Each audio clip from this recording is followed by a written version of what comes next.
Welcome to Austin Tech Connect, the official podcast of the Austin Technology Council. Presented to you by NetSpend. Homegrown in Austin, NetSpend has been a leading provider of consumer and business payment solutions for almost 25 years. From prepaid cards to mobile bank accounts to money movement services, NetSpend connects people, brands, and payment products to deliver innovative financial solutions. Hey there, everybody, and welcome to Austin Tech Connect. This is the official podcast of the Austin Technology Council, and it is the podcast that looks at the future of Austin. Each week, we try to engage local leaders to hear their stories of success, to learn about their companies, and to find out what they think is the future of the technology industry here in Austin, Texas. And today, I am happy to welcome to the show Chris Fronda. Hey, Chris, welcome. Thank you for having me. So Chris is an entrepreneur who I met recently, and he runs a SaaS tech company, and he's also launching a consumer-facing product that we're going to talk about a little bit later that I find actually pretty interesting. He demoed it for me, and I'm really excited about what they're doing. And he also cares a lot about technology, the technology industry, and the people who work in technology. He wants to do more than just make money, although that's a good thing. He also wants to have an impact. And he is passionate about technology, education, and how they come together. And I think that's probably super important because with AI, lots of things are probably going to change in that world of tech and education. So we're going to dive into a little bit of that with Chris. But Chris, if you don't know him, he is the CEO and co-founder of Logic Tree, and he actually calls himself the Chief Logic Officer. So Chris, before we talk about Logic Tree, how did you get into this crazy world of tech? What's your background? So it began just when I was 11. I don't know really what led up to this, but when I was 11, I for some reason wanted a TI-83 calculator. So yes, I am that old that a TI-83 calculator was part of my time. And when I got it, I just remember wanting to learn to program it. I think it might have been just something, maybe some other kids in school had shown an interest in it. I'm not sure what influenced that. But it was that moment that from then on, I ended up just having this interest in software and technology.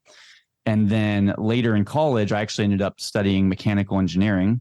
So not in the software development side, but at the graduation, I had a choice of oil and gas, or the one technology company here in Austin called National Instruments. Oh, sure, of course. And that would hire a non-computer scientists and allow them to break into technology and software. And I ended up choosing the lowest option out of college by quite a bit because I wanted that opportunity. And also NI is just I had friends that interned there and just such a great culture and a great company that they've built. Well, they're definitely one of those companies in Austin that I always refer to when I speak about sort of the history of Austin Tech. A lot of people in this town don't know. They think that the history of Austin Tech began 10 or 15 years ago. This actually goes back a long way. And NI is an important one of the early growth companies that really came out of Austin and just exploded. So, and I hear the culture is awesome. So what a great place for the first job. And then you went on to found your first company. Is that right? I did. Well, tell us about that company. Yeah. So I was, I'll just give you a little bit of background. I was a product manager at NI, and I managed one of their $25 million product lines and was thinking about, MBA or law school was a consideration, but decided that I really had a passion for entrepreneurship. So the first company was a systems integration business that essentially my role was to help the end customers of National Instruments make use of their products to solve their business problems. So ran that for 6 years and got to work on some really exciting things.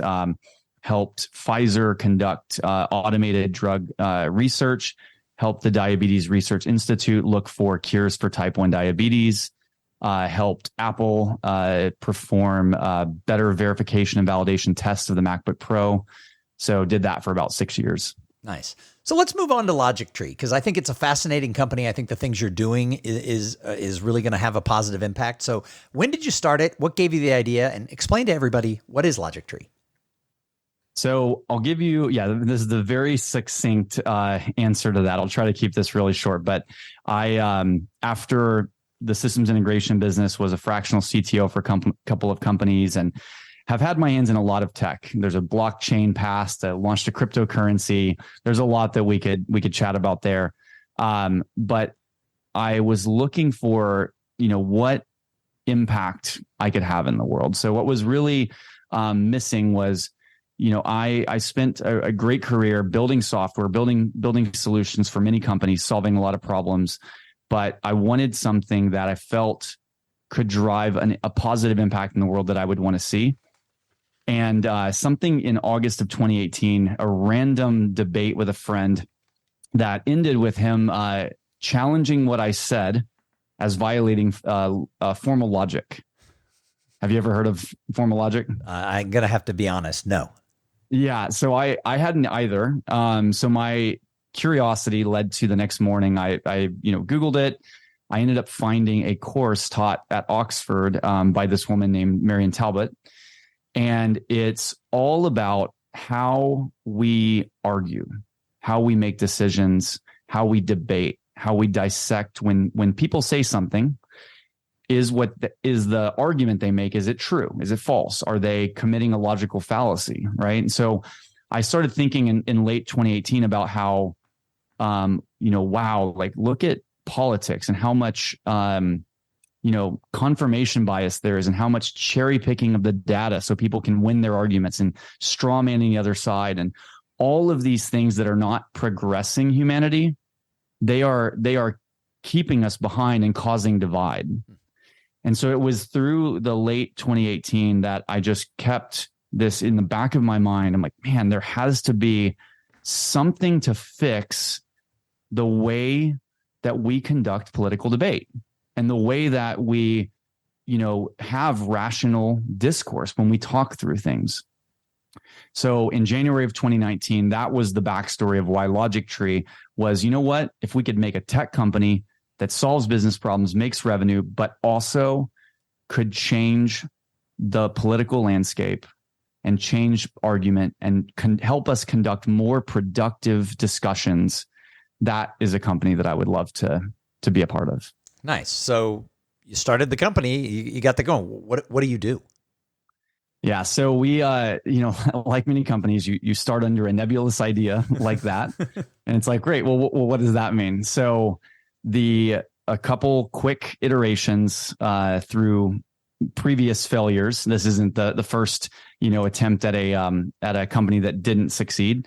So I had some previous learnings that you've got to, iterate, fail fast, pivot, and be willing to do that. So through a series of pivots, ended up pivoting maybe 2 or 3 times. And by April of 2019, approached National Instruments, my first job out of college. And I remembered that when I was a product manager there, the biggest challenge was getting what was in my head, my wisdom, my expertise of my product line into the hands of the sales force. They would, oftentimes maybe they're struggling to sell the product because it's so complex and so nuanced. What if there was a way to package up that expertise and get that into their hands? So the very first client was National Instruments. We built digital solutions to scale the institutional knowledge or the institutional wisdom that their top sellers that have 10 years of experience, package that up, and now empower all of their juniors that join the company to basically be ready to sell their products, instantly. Nice. So how do you go about doing that? What is the end product that the company buys from you? So they buy, so you can think of Logic Tree like a Notion, if you're familiar with that, like Notion, Confluence. You can pretty much just simplify it to, it's like those tools, except designed with the logic layer that's missing from all of them. So it has this logic layer, which you can also maybe simplify like decision trees and, interactive content, things that can walk anyone through the most complex, nuanced process and just demystify all of that complexity. So we just built, so essentially when an organization, works with us in that platform, we work with their experts to capture that wisdom into this digital format. Nice. And you're launching a consumer-facing product. What's that all about? I enjoyed seeing it yesterday. I was kind of blown away by it. Thanks. Yeah, that's and I'll mention as I kind of mention this side of it's called logic.wiki. I just wanted to mention briefly that kind of our vision and mission for the company. That our vision is we want to provide global access to agency and opportunity. And our mission is scaling the world's wisdom to give everyone the power of choice. So as we launch this logic.wiki, you'll see that there is ChatGPT as a content editor. We're rolling out pretty soon Google Bard, Anthropic, all the other LLMs that are being generated will become content creators on the platform. Simultaneously, we're partnering and working in collaboration with experts to keep humans in the loop and people centric to what we do. So this wiki becomes a user-generated and artificial generated content platform. And it most importantly becomes a place where all of this wisdom gets created and shared in these interactive formats that can walk anyone through even the most complex processes. Well, what I found interesting is we kind of were standing around with a group of people. It wasn't a formal demo, but we were talking about sort of how you would use, this wiki or this product. And we were talking about what if you were going to buy running shoes? You might go to Google and Google what are the best running shoes, but what you're going to get on Google is a bunch of ads that people paid for. So if they paid for it, is that the best running shoe? Plus, is it the best running shoe for me because, I'm old, I run funny, et cetera. What's the best on that? And it just is giving you that. And then below the ads, you're getting whoever has really good search engine optimization. So Google isn't necessarily the best way to get to the answer of what's the best running shoe for me. So walk people through how this might work, on that. Yeah. So, exactly. You've stated the problem. People Google, and typically, we've been conditioned by Google to put in these simple search terms like best running shoe 2023, right? It's not framed as a personalized need. It's, you can think about this also being problematic with ChatGPT, right? We talk about prompt engineering right now. Garbage in equals garbage out. It's the same problem that Google and search has also, that we've seen in society. So with Google, this entire, paid affiliate model has been propped up to just optimize for businesses making money. What we hope to see is optimizing for people making the best decision for themselves. So on logic.wiki, we encourage people ask, what running shoe should I buy? And if you do that, you'll see that our content walks you through a set of questions like, well, what's the running distance and what surface will you run on? And, do you have any knee injuries or foot injuries? So it asks you all of these considerations that are really important in you making the best decision for yourself, not trying to sell you a particular product, not paid for by and bought by some company, but rather let's get you to what's right for you. So how do those questions get sourced? How does it know what questions to ask me about, the running shoes?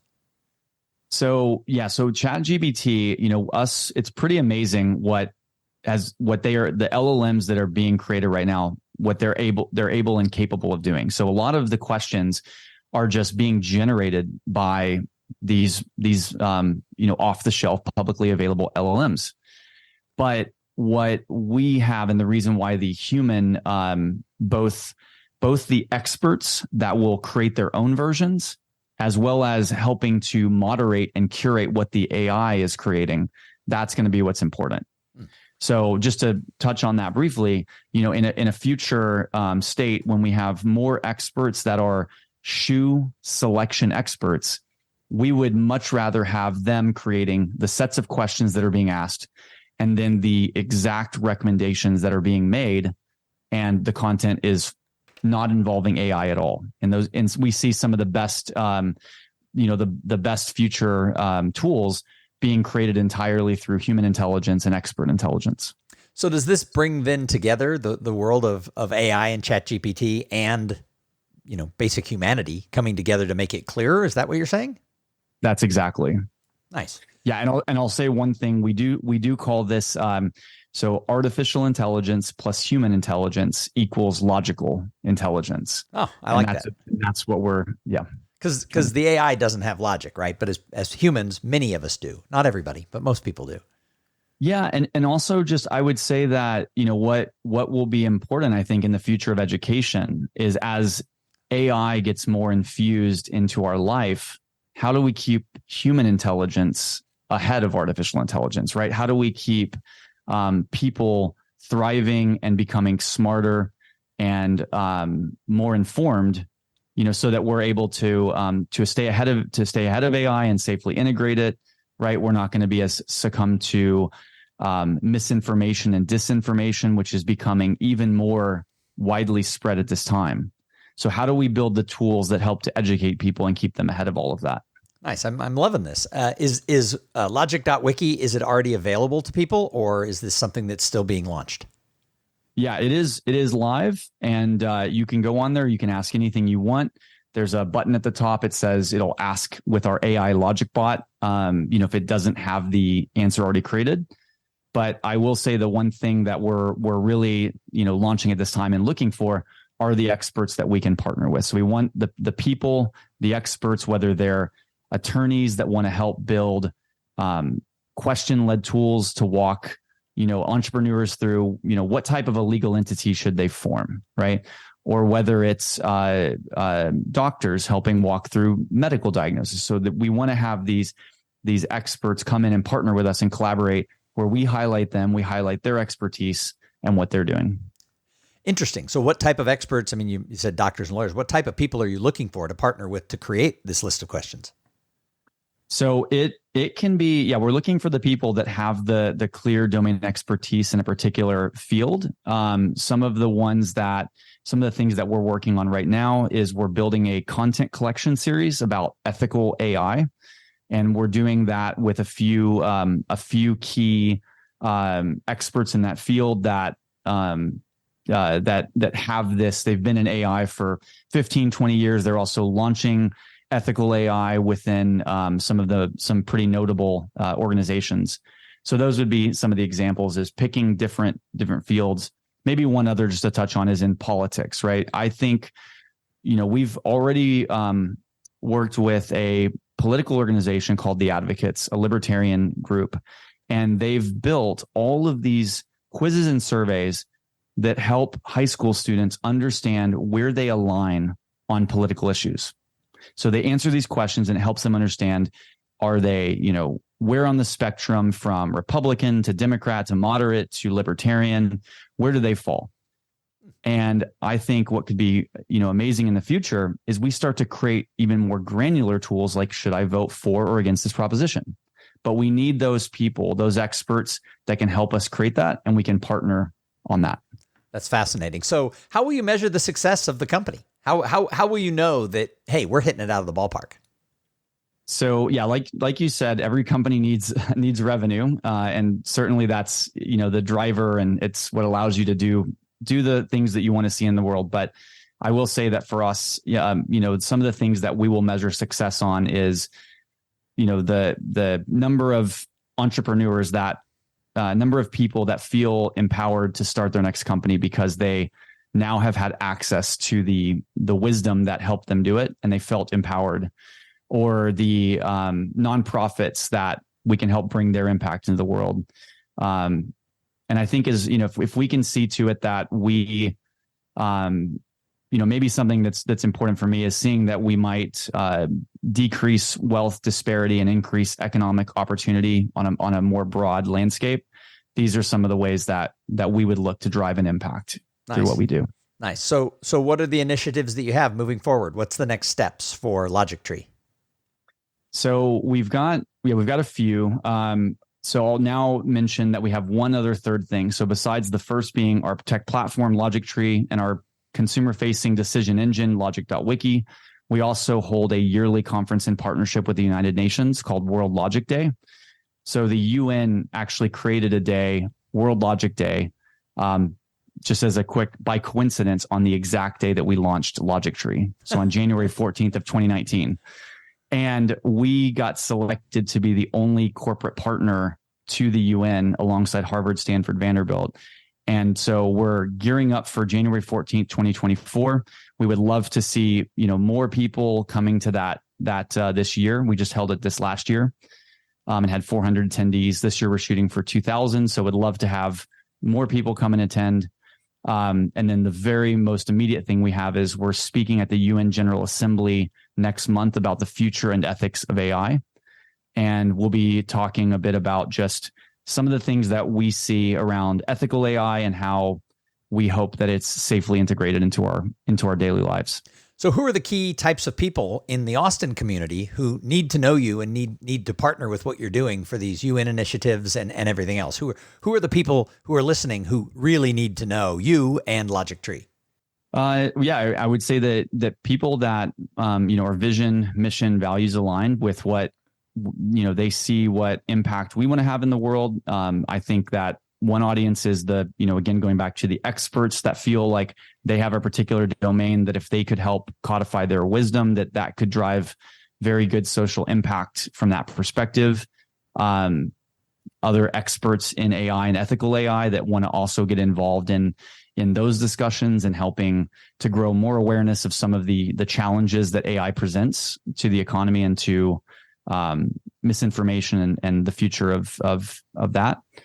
So yeah, anyone but again, going back to vision, mission, values aligned, would be great to hear from anyone on that. Awesome. Anything else we should know about the company? I think that's the last thing. Maybe I'll just say one quick plug on the business side of it. We do help a lot of sales organizations systematize their complex sales process into this next generation of sales playbooks. So in case that's helpful as well, feel free to anyone to reach out. Awesome. Well, you're the exact type of entrepreneur that I like to have on the show because you're working hard. You want to make an impact. You're trying to change the world and you care deeply about, positively impacting the economy, positively impacting education, and also community. You've lived in Austin for 18 years. So this is a great transition into the next question. What do you think is going on in the world of tech in Austin? Where have we come in the 18 years that you've been here, and where do you think we're going in the future? Well, I think it's going to continue to grow. I mean, Silicon Hills, it's been we've seen all of the influx of people from San Francisco and New York, and I think it's going to continue to expand on that. I mean, I feel like every day I see a new skyscraper or something new that's just gone up overnight, seemingly. So I do think that I think we have I think we actually have an opportunity in Austin, and this is what I'm really hopeful for. And maybe this actually even answers your previous question of who would we hope to hear from. I think we could possibly be a beacon of technology for good, technology paired with impact. So I was at I am blanking on the awards show that happened recently with Van from UT and Bill Gurley that they spoke at that happened here. And the topic was around Bill Gurley talking with UT on the need for technology and impact together. Mm-hmm. So that was at the A-List Awards from the Chamber of Commerce and Opportunity Austin. Yes, thank you. Yes, so at the Chamber Awards, at the A-List Awards, having Bill Gurley talk about how he has been speaking with UT about that need of technology and impact, and really this focus of the two of them coming together more than ever. I think Austin actually has an ability to become one of the leaders and pioneers in that. There's a few people that I've spoken with that feel that the impact side is not something you find in Silicon Valley, that there's a lot of the tech focus and a lot of the AI and data, and I don't want to speak to that on, too strongly and opinionated, but I just think maybe we have as a positive opportunity to be that beacon of and steward that. And what do you think we have to do to be able to take that baton and run into the future? I love this idea of tech and impact. This is part of what the Austin Technology Council has always been about. Since 30 years ago, we were founded as the Austin Software Council. And the idea was to put technology on the map as the economic driver of Austin, but also to bring the community together to be able to grow technology, grow the companies, but also have that positive impact. Because I really believe that when we have that community and that collaboration and we're thinking for the good, great things can happen. But what do you think we have to do to get there? Because I don't know that we're there yet. Yeah, no, I think there's a number of ways that we can do it. I mean, certainly one is through productive conversations around things like one of the things we'll talk about with ethics of AI is externalities and the external costs placed on society based on technological innovations. And there's discussions to be had around, okay, great, you invent something, that something makes money, and that something that makes money is then fundable, and great, that's what makes it good. But wait a second, were there any external costs placed on society based on that company creating that thing and making money, right? Not to, maybe just to point out, maybe one example that you could think of it is maybe creating cigarettes, right? And smoking, and we created something that people wanted and we sold it, but then it's something that we've realized placed a giant external cost on society and has caused cancer and has many long lasting effects. And I think there's just more productive conversations to be had around that. And then the second thing I would say is there is a bit in tech, a winner take all kind of mentality where you see a few make it and go big and everybody else kind of loses. And I would like to see a bit more of how do we collaborate? How do we work together? How do even the, companies that are not VC fundable, right? There's kind of this thought that if you've got a startup, you have to be VC fundable. But to be VC fundable is a very small, not just that only a very small few get selected, but even just the constraints of what's needed to have a VC fundable model is very tight. And so if you're not VC fundable, then what does that mean for the future of your idea and how do you get it to market? And that becomes a significant challenge. But what you have to do may be very beneficial and could drive positive impact. So what I would like to see is more of a focus in Austin around more of the rising tide lifts all boats. What if we have more collaboration working together and we help to see to it that through that more people have more opportunity on that side. Well, I love what you said because it ties right into the next question, which is I believe that community, collaboration, and conversations can solve all problems. I think when we bring people together and we have the hard conversations, we can solve those problems. And when we break down the walls and the silos and people who have their own agendas and everybody can come together and talk about some things we can agree on of where we want to go into the future, everybody wins. So when I say community, collaboration, conversation can solve all problems, which of those resonates with you the most and why? Yeah, I think, if I have to pick one, because I agree with you that all three are important. And also all three are infused in what we do. But I would say, I guess, collaboration would be the most important. I think that, it's something that really speaks to a bit of our initiatives, right? Looking at Logic Wiki, where we're collaborating with experts to, share that wisdom and give more democratized access to that. And I think that what we want to try to do, wouldn't be possible without that collaboration. And then also we see that collaborating with founders that, have a tech idea that may not be, VC fundable, but their idea still matters and they matter and the impact they want to have matters.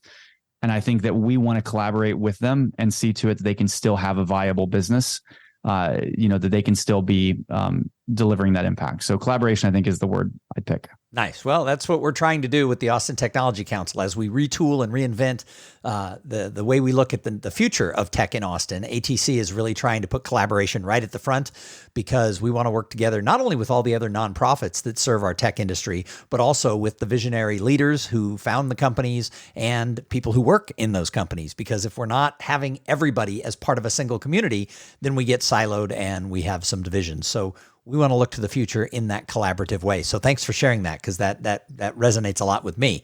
Last question for you is, you've lived in Austin 18 years. If you had a friend from out of town coming who'd never been here before, where would you take them as the place that they must see or they must eat if it was a restaurant? Where's the place you take everybody from out of town? Oh, wow. Let's see. Where would I take them? I would say, well, yeah, I do frequent Abba. I love their, the hummus dishes that they have. So I'd probably say that would be a place. And then I guess maybe the second thing I would say is Barton Springs would absolutely be one of them. I love Barton Springs. And then recently, I hate to admit this because I'm a tennis player, but I have to admit I've given in, and pickleball is now a passion of mine. So I actually tried to fight it for as long as I could, just having the background in tennis, but it's just so much fun. Anyway, so I think, I'd probably say ABBA for food, Barton Springs, absolutely. And maybe throw in some pickleball. Nice. Well, you're not old enough yet. If you're over 50, I think pickleball is now mandatory, but you're getting an early start, so that's good. Hey, Chris Fronda, thank you so much for being a guest here on Austin Tech Connect. Any last words for the Austin Tech community?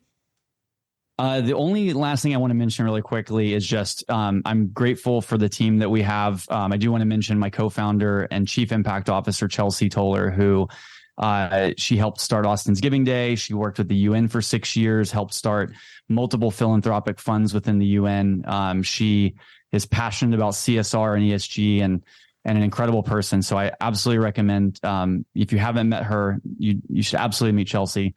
And then just other teammates that we have. So Alex Trevino, Paris Tingley, and Tolga Jenges. And just an incredible team that we have. And so I'm grateful for that. Awesome. Well, I look forward to meeting all of your team. And you know what, everybody? We got to appreciate the entrepreneurs in town who come on and share from their heart about what they're doing, and especially when they are so driven with so much passion to have impact beyond just that bottom line. So, Chris Fronda, thank you so much for being here on Austin Tech Connect, and thanks for everybody who tune in and listen every single week to this show. We try to bring you interesting ideas and great leaders, and next week we'll be back with somebody just as cool as Chris. I know you're thinking, how will you find somebody as cool as Chris? But we will. We do every single week.